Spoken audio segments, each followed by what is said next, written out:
Hey everyone, and welcome to Slamcast, where we talk all things wrestling. We have Elimination Chamber coming up tonight. So we're gonna go ahead and talk a little bit about that, and then go ahead and give some of my predictions, um, my thoughts on what's going on and so forth. So why don't we go ahead and kick it off? So online stating that our kickoff show is going to have the Cruiserweight Championship on the line between Buddy Murphy and Akira Tozawa. Um, it's nothing really new we've seen there. 205 Live guys always put on a good show. Whenever they're in the kickoff show, they always start it off pretty well. Should be a pretty kick-ass match. Most likely we'll see Buddy Murphy retain. I think WWE's pretty happy keeping the title on him for now, um, until they can kind of figure out and maybe shake up something new in the 205 Live area. But that'll be in our kickoff show. So I'm predicting Buddy Murphy's probably going to retain. From what I can see, that's all that's in our kickoff show. What I do see is that we have the Raw Women's Championship on the line. Ronda Rousey, who's the champion, versus Ruby Riott. Um, Now it was supposed to be um, the man Becky Lynch versus Ronda Rousey, but due to the McMahon authority type of position. They pulled her from it because they didn't seem that she was fit for the role. Um, and there's been a push of Charlotte in where she's more fit to be the face of um, women's wrestling, so to speak. So there's going to be a feud between Charlotte and Becky that's going to continue to grow. Like there's already been the feud, and that's going to continue to grow. Um, and Ruby Riott's just kind of caught in the fold. Um, so to be honest, I've been, you know, not really interested in Ruby Riott for a while. I didn't mind her when she was on the NXT roster, but ever since Riot Squad's kind of come up, I'm not really kind of whatever on her. So I think she'll probably not win. I think that's pretty safe to say. I think Ronda is our female Brock Lesnar. I don't see them taking the title off of Ronda, unfortunately. It would be awesome. I would love to see her without the title. Um, but who knows? We'll see. After the Raw Women's Championship, we have the WWE SmackDown Tag Team titles with the McMahon, whatever they're calling themselves. I don't know. Shane McMahon and The Miz, who are the champions, versus the Usos. This one will probably be a good match as well. I don't see it. It's probably not going to be a long match. Reason being, the whole thing that's been going on behind the scenes with, I think it's Jimmy Uso, Naomi's husband, um, who got arrested for a intoxicated dispute with an officer at a bar or something of that nature. Um, Sources say that he took off his shirt and squared up to the officer and tried to fight him or something. And I guess there was a taser drawn, but nothing was used. No force was used or anything of that nature. But he was arrested.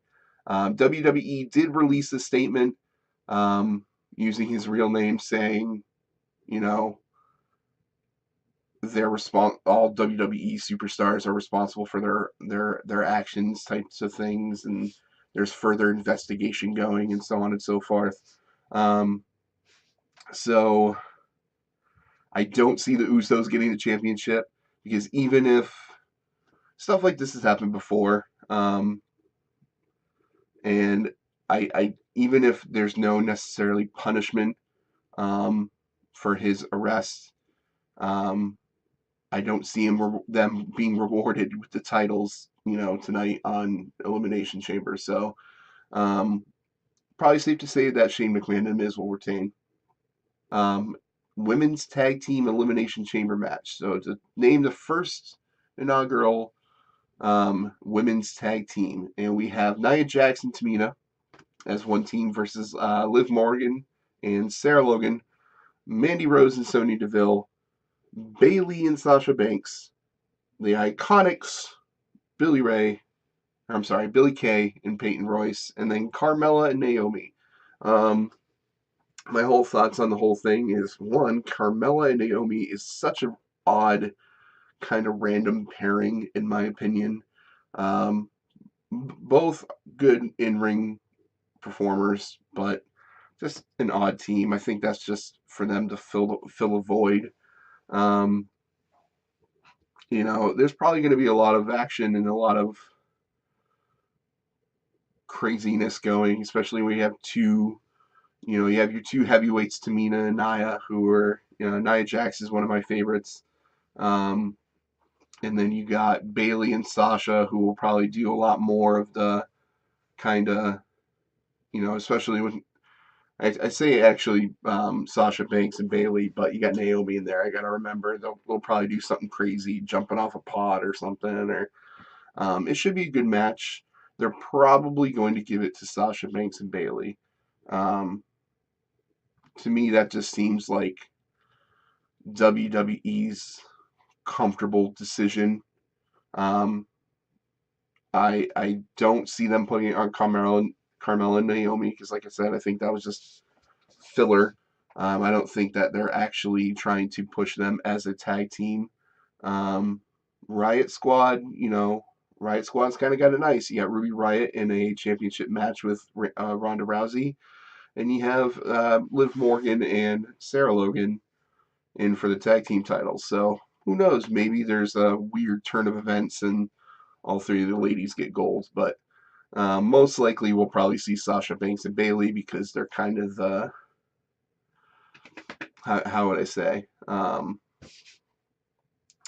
they're starting the match too, so they'll probably go through the entirety of the match. Um, I don't know. I feel like that WWE is probably just comfortable with them, and plus with all the rumors of Sasha Banks not being happy, maybe they put her as a tag team champion to kind of appease, something. I don't know. I don't know, but I just have a feeling it's going to be Sasha Banks and Bayley, but we'll see. We have the Intercontinental 2-on-1 handicap match. To be honest, I've been sick and I haven't really been able to catch up too much with Raw and SmackDown. Um, I don't know where this match came from. I don't know why it's a handicap match. Probably because Finn Balor is tired of Leo Rush getting in the way, so he's just like, you know what? Why don't you just go ahead and join the match? You're in the match half the time, anyways. So I'll kick Bobby Lashley's ass while I kick your ass. So um, it'll probably stick with Bobby. I think as much as we all love Finn Balor, I think that 2-on-1 will still just get the better of Finn Balor. Um, but it should be an interesting match. Leo Rush will probably get the shit kicked out of him and all that, and then he'll time it just right to screw over Finn Balor. But yeah, nothing too exciting there. I think Bobby Lashley will retain the Intercontinental Championship. After that, we have the no DQ match between two people we've never seen face each other, Baron Corbin and Braun Strowman. Yep. So this to me is just a filler match. Braun coming back from surgery and the weird being removed from um, the title match that Finn Balor took over. Um, I just I'm getting tired of Here's my thing. Baron Corbin could be in contention for the heavyweight or the Universal Championship and be a big player in the game. But instead, they just have him billed as this annoying guy who keeps on just running away from Braun. And I'm just getting tired of seeing the same matchup. Braun's the big strong guy. Baron's the kind of whatever you want to call him. I don't know. It's just to me, it's old news. Braun will probably beat Baron because that's what they do. So I'm not overly excited for this match. It's going to be what it is. But yeah, we'll see from that. And then our main event, we have the Elimination Chamber match for the WWE Championship. We have the new Daniel Bryan, Samoa Joe, Randy Orton, Jeff Hardy, AJ Styles, and Kofi Kingston. Kofi Kingston replacing Mustafa Ali, who was supposed to be in the match, but due to injury, was replaced by Kofi Kingston. And there was a little gauntlet match this Friday on SmackDown, and Kofi Kingston fared pretty well with some pretty shocking wins over Samoa Joe, and I believe he beat Jeff Hardy or AJ Styles. I can't remember quite the wins who he won over. I do remember Samoa Joe being Samoa Joe and choking him out and costing him his match afterwards in the gauntlet match. But regardless, Kofi did put people on notice. I'm excited to see what it's going to be. I've always loved Kofi Kingston. I think he's going to add a pretty cool element to this year's Elimination Chamber. Um, who do I think will win? I haven't really put too much thought into it. um, I think either Daniel Bryan will retain or it's going to go to AJ Styles. Um, I still think they're not ready to put a title on Joe yet. Jeff Hardy, Kofi, and Randy, I think, are going to be kind of um, your pros to keep the match alive and going smoothly, and have those big spots. I absolutely expect to see some big spots from Jeff Hardy and Kofi, and especially Randy Orton. So. Yeah, I think Daniel Bryan will either retain or it's going to go to AJ Styles. But we'll see. Um, but yeah, that's kind of my picks for the thing. Well, after the pay per view happens tonight, I'll probably do a little review. Later today, I might be doing some WWE 2K19 streaming on my Facebook. It's just Slamcast Wrestle News on Facebook.com. And if you are interested, I'll probably be over there playing some WWE 2K19, talking about some of the matches going on tonight. And if you want to pop in the live chat, go ahead and pop in and we'll talk some more wrestling. Till then, this is Slamcast. I'm BJ. Thanks for watching.